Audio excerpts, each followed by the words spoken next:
इयत्ता 7वी स्कॉलरशिपची परीक्षा देणार आहात आणि तुम्हाला भूमितीतील मूलभूत संबोध हे प्रकरण अवघड जात असेल तर स्वाध्याय 14.2 आज या ठिकाणी आपण पूर्ण सोडवून देणार आहे। त्यामुळे व्हिडिओ शेवटपर्यंत बघा। व्हिडिओ आवडला तर व्हिडिओला लाईक, शेअर आणि कमेंट करायला विसरू नका आणि त्याचप्रमाणे जर चॅनलवर नवीन आणि पहिल्यांदाच असाल तर चॅनलला नक्की सबस्क्राइब करून बेल आयकॉन ही दाबा। तर मग बघूया 14.2 स्वाध्याय मधील पहिला प्रश्न काय आहे। प्रश्न काय सांगितलेला आहे बघा, दोन रेषा परस्परांना छेदतात, म्हणजेच या ठिकाणी दोन रेषा आहेत ज्या परस्परांना छेदतात तेव्हा तयार होणाऱ्या विरुद्ध कोनांची मापे। इथं बघा 2x अधिक 65 आणि दुसरा आहे आपला 7x वजा 10। तर उरलेल्या कोनांची मापे प्रत्येकी किती अंश असतील, म्हणजे इथला आणि इथला जो कोन आहे तो आपल्याला काढायचा आहे। पण आता या ठिकाणी बघा विरुद्ध कोनांची जोडी ही काय असती तर एकरूप असती, बरोबर आहे। म्हणजेच या ठिकाणी 7x वजा 10 दोन्ही कोन काय घेतले आपण एकरूप घेतले, बरोबर आहे। हे वजा 10 इकडे आल्यानंतर अधिक झाले, हा 2 इकडे गेल्यानंतर वजा 1 झाला 2x, बरोबर आहे। म्हणजेच 7x वजा 2x बरोबर 65 अधिक 10 झाले, 7तनं 2 गेले, या ठिकाणी 5 आलेले आहेत। आता हा 5 गुणाकारात आहे, इकडे गेल्यानंतर भागाकारात जाईल म्हणून x बरोबर 75 भागिले 5 आले, 5 नी भागले, 5 एके 5 2 राहिले, 5 5 25 म्हणजेच x बरोबर या ठिकाणी किती मिळालेले आहेत आपल्याला 15 मिळालेले आहेत। आता त्यावरून आपल्याला काय करायला लागेल, या दोन्हीपैकी एक कोन काढून घ्यावा लागेल। म्हणजेच बघा 2x अधिक 65 तर 2 गुणिले 15 अधिक 65 म्हणजेच 15 दोन्ही 30 अधिक 65, या ठिकाणी बघा 5 आले आणि इथं 9 आले, ठीक आहे। म्हणजेच बघा आता इथला जो कोन आहे तो आपल्याला 90 अंश मिळालेला आहे। आपल्याला हा कोन काढायचा आहे, हे दोन्ही कोन एकमेकांचे पूरक असतात। म्हणजेच आपल्याला काय करायला लागेल तर 180 मधून हा कोन जर आपण वजा केला का तर हे दोन कोन एक रेषीय जोडीतील कोन आहेत आणि दोन्ही कोनांच्या मापांची बेरीज ही असते 180 अंश असते। म्हणून आपण काय केले 180 वजा 95 केले। म्हणजेच बघा इथं आले 10, इथं झाले 7, इथं झाले 0, इथं झाले 17, 10तनं 5 गेले 5 राहिले, 17तनं 9 गेले 8 राहिले, म्हणजे उत्तर हे किती असणार आहे 85 अंश हे इतके उत्तर असणार आहे। म्हणजे हा कोन आणि हा कोन प्रत्येकी 85 अंश असणार आहे, म्हणजे पर्याय क्रमांक 2 या ठिकाणी बरोबर आहे। दुसरा प्रश्न आपण या ठिकाणी बघतोय, काय सांगितलेले बघा, एका कोनाचे माप त्याच्या पूरक कोनाच्या मापाच्या 1/5 पट आहे, ठीक आहे। म्हणजेच एक कोन काय घेतला आपण तर x घेतला, ठीक आहे। तर याचा पूरक कोन काय असणार आहे या ठिकाणी तर 180 वजा x असणार आहे, बरोबर आहे। तर काय सांगितलेले बघा, एका कोनाचे माप म्हणजेच x बरोबर हे काय सांगितलेले पूरक कोनाच्या मापाच्या, म्हणजे आता पूरक कोन काय आपला तर 180 वजा x आहे त्याच्या 5 पट आहे, ठीक आहे। तर त्या कोनाच्या कोटी कोनाचे माप किती। आता आपल्याला पहिल्यांदा काय करू घेऊया, हा कोन काढून घेऊया आणि त्याच्यानंतर आपण काय करू शकतो बघा त्या कोनाचा कोटी कोन आपण या ठिकाणी काढू शकतो। इथं बघा इथं 5x झाले, बरोबर आहे। 180 वजा x वजा होते, इकडे गेल्यानंतर अधिक झाले, म्हणजे 5x अधिक x बरोबर 180, 6x बरोबर 180 झाले, ठीक आहे। भाग घालवला का तर गुणाकारात होते, इकडे गेल्यानंतर भागाकारात गेले, भाग घालवला 3 18 6 0 0, म्हणजे तो कोन आपल्याला किती मिळालेला आहे 30 अंश मिळालेला आहे, ठीक आहे। आता या कोनाचा कोटिकोन, कोटिकोन म्हणजेच काय असतं तर ज्या दोन कोनांच्या मापांची बेरीज ही किती असती 90 अंश असती, अशा कोनाला आपण काय म्हणतो कोटिकोन असं म्हणतो। म्हणजेच आपण काय करणार आहे 90 वजा 30 केले तर आपल्याला काय मिळणार आहे तर या कोनाचा कोटिकोन आपल्याला या ठिकाणी मिळणार आहे। म्हणजेच या ठिकाणी बघा पर्याय क्रमांक 4 बरोबर आहे, ठीक आहे। स्क्रीनशॉट हवा असेल तर स्क्रीनशॉट काढून घेऊ शकता। आता या ठिकाणी बघा एकच शिरोबिंदू नसलेले दोन कोनांची मापे 35 अंश आणि 55 अंश आहेत, तर त्यापैकी पुढील पैकी कोणते विधान सत्य आहे, ठीक आहे। आता या ठिकाणी बघा जर असेल तर आधी बेरीज करून बघायची अशा वेळेला 5 आणि 5 10 हातच्याला 1, 5 आणि 3 8 आणि 1 9, म्हणजे दोन कोन काय झाले आपले कोटिकोन झालेले आहेत। आहे का बघा या ठिकाणी तर ते कोन परस्परांचे कोटिकोन आहेत, म्हणजे पहिलाच पर्याय या ठिकाणी बरोबर आहे, ठीक आहे। आणि देतानाच काय सांगितलेलं आहे एकच शिरोबिंदू नसलेले, म्हणजे संलग्न कोन असणार आहेत का नाही, विरुद्ध कोन असणार आहेत का नाही, परस्परांचे पूरक कोन असणार आहेत का? नाही. का? तर त्या दोन्ही कोनांच्या मापांची बेरीज 180 अंश होते का? नाही. 90 अंश होते. म्हणजे पहिले विधान या ठिकाणी बरोबर आहे. परत एकदा पुढचा प्रश्न काय सांगितलेला आहे बघा. तर एका कोनाचा पूरक कोन, एक कोन काय घेतला आपण, जसं मगाशी घेतलं होतं त्या पद्धतीने एक कोन आपण एक्स घेतला. ठीक आहे. याचा पूरक कोन काय असणार आहे? तर 180 वजा एक्स असणार आहे. व कोटिकोन, कोटिकोन काय असणार आहे? या कोनाचा पूरक कोन 180 वजा एक्स आणि कोटिकोन काय असणार आहे? 90 वजा एक्स असणार आहे. ठीक आहे. यांच्या मापाचे गुणोत्तर 8:3 आहे. ठीक आहे. म्हणजे या ठिकाणी आपण काय घेऊ शकतो बघा, 180 वजा एक्स भागिले 90 वजा एक्स बरोबर 8:3 दिलेलं आहे. तिरकस गुणाकार आपण या ठिकाणी केला तर 3 कंसात 180 वजा एक्स पुढं 8 कंसात 90 वजा एक्स या ठिकाणी आलेलं आहे. आतमध्ये गुणलं 18 त्रिक 54 बरोबर आहे. 3 0 0 वजा आणि इथं आले 3 एक्स बरोबर. यांनी आतमध्ये गुणले 8 9 72 आणि हा एक 0 वजा 8 एक्स. ठीक आहे. आता चल एका साईडला घेतली तर या ठिकाणी हा 8 इकडे आल्यानंतर काय झाला? अधिक झाला. म्हणजे 8 एक्स वजा 3 एक्स झाले आणि हे 720 इथंच आहेत. हे 540 फक्त या ठिकाणी घेतल्यामुळे ते काय झाले? वजा झाले. ठीक आहे. आता पुढे सोडवलं. 8तनं 3 गेले किती राहिले? 5 एक्स झाले बरोबर. 0तनं 0 0 12तनं 4 गेले 8 राहिले. हातच्या परत दिला. 7तनं 6 गेले 1 राहिले. 5 गुणाकारात होते, इकडे गेल्यानंतर भागाकारात गेले म्हणजे या ठिकाणी 180 भागिले 5 आले. 5 त्रिक 15 3 आले 5 सख्ख 30 म्हणजेच एक्स बरोबर किती आलेलं आहे? 36 आलेलं आहे. पण त्यांनी प्रश्न काय विचारलेला आहे बघा. तर त्या कोनाचे पूरक कोनाशी असलेले गुणोत्तर. पूरक कोन म्हणजेच किती आपला? तर 180 वजा तो कोन किती आला? 36 आला. वजा बाकी केली 4 हातच्याला आले. 8तनं 4 गेले 4 राहिले. ठीक आहे. आणि ते 144. ठीक आहे. गुणोत्तर कशाचं काढायचं आहे? त्या कोनाचं. तो कोन किती आहे आपला? 36. पूरक कोन किती आहे? 144 बरोबर आहे. भाग जातो का बघा? 4 ने जातो. 4 9 36 4 कम 12 तोंड राहिले. 4 सख्ख 24. परत एकदा भाग जातो. 9 1 9 9 चौक 36 म्हणजे गुणोत्तर काय आले? 1:4 हे गुणोत्तर आलेलं आहे. ठीक आहे का पर्याय बघा. तर पर्याय क्रमांक 3 या ठिकाणी बरोबर पर्याय आहे. ठीक आहे.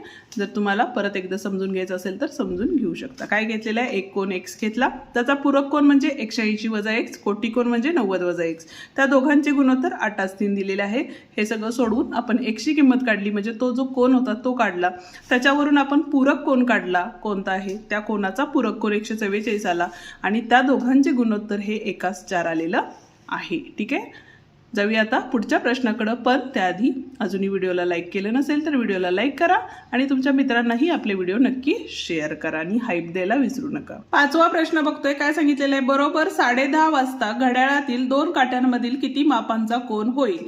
यासाठी एक सूत्र आहे ते बघा. 30h वजा 11/2 m. h म्हणजे काय? तास. किती आहे बघा? 30 गुणिले 10 वजा 11/2 गुणिले m म्हणजेच मिनिट काटा कितीवर आहे? 30 वर आहे. ठीक आहे. या ठिकाणी बघा 300 झाले. 3 10 300. भाग घालवला. इथं आले 15. 15 1 15 हातच्या लेख 15 15 आणि 1 16. ठीक आहे. वजा बाकी केली. या ठिकाणी किती आले बघा? 10तनं 5 गेले 5 राहिले. 10तनं 7 गेले 3 राहिले. 3तनं 2 गेले. या ठिकाणी 1 राहिले म्हणजे 135 अंश राहिलेलं आहे. म्हणजे याचं उत्तर जे असणार आहे ते किती असणार आहे? 135 अंश असणार आहे. हे सूत्र वापरलं की तुम्हाला सोडवायला सोपं जाईल. ओके. जाऊया आता पुढच्या प्रश्नाकडे. 6वा प्रश्न बघतोय. काय सांगितलेलं आहे बघा. पुढील आकृतीचे निरीक्षण करून विरुद्ध किरणांची जोडी ओळखा. ठीक आहे.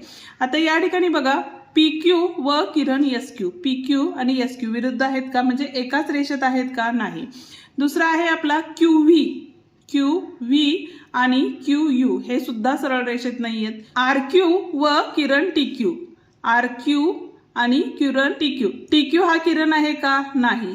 QT असता तर ते काय आहेत? सरळ रेषेतील आहेत. ठीक आहे. आणि पुढचा आहे आपला किरण QT म्हणजेच मगाशी म्हटलं त्या पद्धतीनं QT आणि QR हे काय आहेत? तर सरळ रेषेतील आहेत म्हणजे विरुद्ध जोडी आहे. हे इकडं तोंड आहे, हे इकडं तोंड आहे, त्यामुळे विरुद्ध जोडी आहे. ठीक आहे, आकृतीवरून एक्सची किंमत काढा. ठीक आहे, काय सांगितलेलं आहे बघा या ठिकाणी. आता पूर्ण आकृतीचा विचार केला तर वर्तुळ हे पूर्ण काय असते 360 अंशाचा असतो, बरोबर आहे. म्हणजे हा कोन पूर्ण या ठिकाणी फिरून येत असेल त्याच रेषेवरती तर 360 अंश असतो, बरोबर आहे. म्हणजेच आता या ठिकाणी बघा हा पूर्ण जर वर्तुळ घेतला तर या ठिकाणी किती असणार आहे 360 असणार आहे. मग त्यासाठी आपण काय करणार आहे बघा, x अधिक 29 अधिक 37 अधिक 53 बरोबर किती असणार आहे या ठिकाणी 360. म्हणजे त्याच्यावरून आपण x ची किंमत काढू शकतो. ठीक आहे, x अधिक इथं बघा 7 आणि 3 10, 10 आणि 9 19, हातच्याला 1 6, 6 आणि 3 9, 9 आणि 2 किती होतात 11 बरोबर 360. अधिक होते इकडे गेल्यानंतर वजा झाले. म्हणजेच x बरोबर 360 वजा 119 म्हणून 10तनं 9 गेले किती राहिले 1 राहिले. 6तनं किती गेले बघा या ठिकाणी 2 गेले, 4 राहिले, 3तनं 1 गेला 2 राहिला. म्हणजे 241 हे काय असणार आहे उत्तर असणार आहे. ठीक आहे, जाऊया आता पुढच्या प्रश्नाकडे. 8वा प्रश्न काय सांगितलंय बघा, आकृतीत रेषा L व M परस्परांना O बिंदूमध्ये छेदतात तर y ची किंमत काढा. आता इथं दोन रेषा एकमेकांना छेदतात त्यामुळं आता ह्या दोन आहेत म्हणजे रेषा M वर तयार होणारे दोन कोन आहेत. म्हणजे रेषीय जोडीतील कोनांची बेरीज किती असते 180 अंश असते. म्हणून या ठिकाणी x अधिक 34 बरोबर 180 म्हणून x बरोबर y आहे. इथं y बरोबर 180 वजा 34 केले तर या ठिकाणी बघा 6 हातच्याला आले, इथं 4 आणि 1 146 अंश आले. म्हणजेच पर्याय क्रमांक 4 या ठिकाणी बरोबर आहे. ठीक आहे, एका कोनाचा कोटी कोनाचा पूरक कोन 108 अंश आहे तर त्या कोनाचे माप काढा असं आपल्याला सांगितलेलं आहे. एक कोन आहे त्या कोटी कोनाचा पूरक कोन 180 आहे. ठीक आहे, म्हणजे या ठिकाणी आपल्याला काय करायला लागेल बघा, तर एक कोन काय घेतला आपण x घेतला. ठीक आहे, याचा कोटी कोन किती असणार आहे 90 वजा x असणार आहे. ठीक आहे, आता कोटी कोनाचा पूरक कोन याचा पूरक कोन किती असणार आहे 180 वजा 90 वजा x. म्हणजेच किती झाले बघा 180 वजा 90 वजा वजा अधिक x झाले. ठीक आहे, म्हणजेच इथे 180 मधून 90 गेले 90 अधिक x राहिले आणि तो कोन आपल्याला किती दिलेला आहे या ठिकाणी 108 दिलेला आहे. ठीक आहे, 90 अधिक होते इकडे गेल्यानंतर काय झाले बघा या ठिकाणी 108 वजा 90 झाले आणि इथं आले x. आता इथं वजाबाकी केली इथं आले 8, 10तनं 9 गेले 1 राहिले आणि इथं एकातला जो कॅरी होता तो दिला होता त्यामुळे उत्तर किती असणार आहे 18 असणार आहे. ठीक आहे, म्हणजेच या ठिकाणी बघा पर्याय क्रमांक 2 बरोबर आहे. ठीक आहे, स्क्रीनशॉट हवा असेल तर काढून घेऊ शकता. 40 अंश व 140 अंश मापाचे एकच शिरोबिंदू नसलेले कोन काढले. दोन कोन वेगळे वेगळे आहेत, एक शिरोबिंदू नाही. एक तर ते पूरक असतील किंवा कोटी कोन असणार आहेत. आता 40 अधिक 140 म्हणजेच किती झाले 180 म्हणजेच काय झाले पूरक कोन झाले, बरोबर आहे. म्हणजे जसं मगाशी विचारल्याप्रमाणे तसाच प्रश्न असणार आहे. पुढीलपैकी कोणते विधान सत्य आहे तर ते कोन पूरक कोन आहेत हे विधान काय असणार आहे सत्य असणार आहे. 11वा प्रश्न काय सांगितले बघा, मूळ कोनास दुभागले असता मिळणारा कोन प्रत्येकी 30 अंश आहे. आता कोन दुभागल्यानंतर कोन किती मिळतो म्हणजे हा कोन कितीच असणार आहे 60 अंशाचा असणार आहे, बरोबर आहे. दुभागल्यानंतर इकडं 30 इकडं 30 आले, बरोबर आहे. मग आता मेन कोन किती आहे 60 अंश आहे. पुढे काय विचारलं तर मूळ कोनाचा कोटी कोन. कोटी कोन म्हणजेच परत एकदा 90 वजा 60 म्हणजेच किती आले 30 अंश आलेले आहेत. म्हणजे पर्याय क्रमांक 1 या ठिकाणी बरोबर पर्याय आहे. 12वा प्रश्न बघतो बघा, बरोबर किती वाजता घड्याळातील तास काटा व मिनिट काट्यात 60 अंश मापाचा कोन होईल. यासाठी एक सोपी ट्रिक आहे ती म्हणजे कशी बघा, आता या ठिकाणी 60 अंश म्हणजे ज्या वेळेला संख्या असतात म्हणजे बघा इथं 12 1 2 असती त्यावेळेला 12 आणि या हा जो कोन असतो तो 30 अंशाचा असतो आणि इथून इथंचा किती असणार आहे 60 अंशाचा असतो, बरोबर आहे. पण आपल्याला आता काय सांगितलेलं आहे 8 वाजल्यापासून 12 पर्यंत किती होणार आहे जास्त अंश होतात. पण इथं 10 वाजता जर आपण घेतलं तर इथं बघा 10 11 आणि 12 झाले. म्हणजे हे जे कोन आहेत या ठिकाणी बघा इथं 30 अंश आणि हा 30 अंश म्हणजेच पर्याय क्रमांक 2 या ठिकाणी काय असणार आहे बरोबर असणार आहे. ठीक आहे, 3 वाजताचं जर घेतलं तर त्या ठिकाणी किती होतील 15 मिनिटं होतात आणि 15 म्हणजेच किती होतात बघा आपले 30 गुणिले 3 केले तर 90 अंश या ठिकाणी होतात. म्हणजेच पर्याय क्रमांक 2च बरोबर आहे. 13वा प्रश्न बघतोय. काय सांगितले बघा, 8:15 वाजता तास काटा व मिनिट काट्यातील कोण किती अंशाचा असेल. ठीक आहे, 8:15 म्हणजे 8 वाजून किती मिनिटं, 15 मिनिटं, बरोबर आहे. तर आता त्या ठिकाणी सूत्र वापरू शकतो. कुठलं सूत्र आहे, 30 गुणिले हे काय आहे, हावर किती आहे 8 वजा 11/2 गुणिले मिनिट का किती आहेत 15 आहेत, बरोबर आहे. म्हणजे या ठिकाणी बघा 8 त्रिक 24 240 झाली. आणि इथं भाग जातो का, तर नाही जात, पण तरी आपण भाग घालवला. किंवा या ठिकाणी बघा बेसाती 14 1 राहिले, बेपंचे 10. आता या ठिकाणी बघा 7.5 गुणिले 11 केले तर 11×5 = 55, 11×7 = 77, 7×5 = 12, हातच्याले 1 आणि 6 म्हणजे 625 आले. पण एका संख्येनंतर दशांश चिन्ह आहे, त्यामुळे या ठिकाणी दशांश चिन्ह आलेलं आहे. आता आपल्याला काय करायला लागेल, वजाबाकी करावी लागेल. म्हणजेच या ठिकाणी काय करणार आहे, 240 वजा 62.5 केले तर इथं राहिले 5, इथं हातच्या परत दिला, 10तनं 3 गेले, 7 राहिले, हातच्या परत दिला, 14तनं 7 गेले, 7 राहिले, हातच्या परत दिला आणि 1 राहिले, म्हणजे 177.5. या ठिकाणी बघा 7 आणि 1 किती होतात, 8 होतात. आणि या ठिकाणी सुद्धा 8 झाले, हे सुद्धा 8 घेतले आपण. तर 14तनं 9 गेले तर या ठिकाणी किती आले, 5 आले, हातच्या दिला 1, म्हणजे 157.5 हे उत्तर असणार आहे. म्हणजेच पर्याय क्रमांक 4 या ठिकाणी बरोबर आहे. 14वा प्रश्न काय आहे बघा, तर सोबतच्या आकृतीत रेषीय जोडीतील कोणांच्या एकूण किती जोड्या आहेत. ठीक आहे, किरणांची संख्या किती आहे बघा या ठिकाणी, तर 1 2 3 4 5 आणि 6 आहे, बरोबर आहे. आणि हे जे आहे ते बाह्य किरण आहेत आपले, त्याच्यामुळं एकूण कोणातल्या जोड्या ज्या आहेत त्या किती होणार आहेत आपल्या, तर 6 जोड्या या ठिकाणी होणार आहेत. ठीक आहे, म्हणजेच बघा रेषीय जोडीतील कोण म्हणजेच काय, तर हा कोण आणि हा कोण असतो, बरोबर. आपल्या त्याला रेषीय जोडीतील कोण म्हणतात. आणि असे कोण किती असणार आहेत, या ठिकाणी 6 असणार आहेत. त्याच पद्धतीनं संलग्न कोणांच्या जोड्या किती आहेत, हा 15वा प्रश्न आहे. त्याचं उत्तर काय येईल ते तुम्ही मला कमेंटमध्ये नक्की सांगा. व्हिडिओ आपला या ठिकाणी संपतो. आजचा व्हिडिओ तुम्हाला कसा वाटला ते कमेंट करून नक्की सांगा. व्हिडिओ आवडला असेल तर व्हिडिओला लाईक, शेअर आणि कमेंट करायला विसरू नका. आणि त्याचप्रमाणे जर चॅनलवर नवीन आणि पहिल्यांदाच असाल तर चॅनलला नक्की सबस्क्राईब करून बेल आयकॉन ही दाबा. धन्यवाद.